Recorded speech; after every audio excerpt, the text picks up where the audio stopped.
আজকে আমরা আইডিয়া ট্রাভেলসের পক্ষ থেকে দুবাই প্রবাসী বাংলাদেশিদের একটা গ্রুপ পিরামিড ভিউতে এসেছি।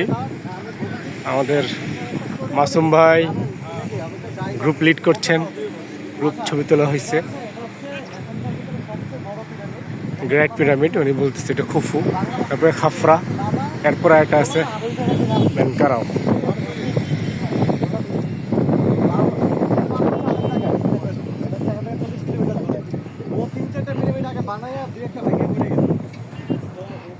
আজকে আবহাওয়া মেঘাচ্ছন্ন, একটু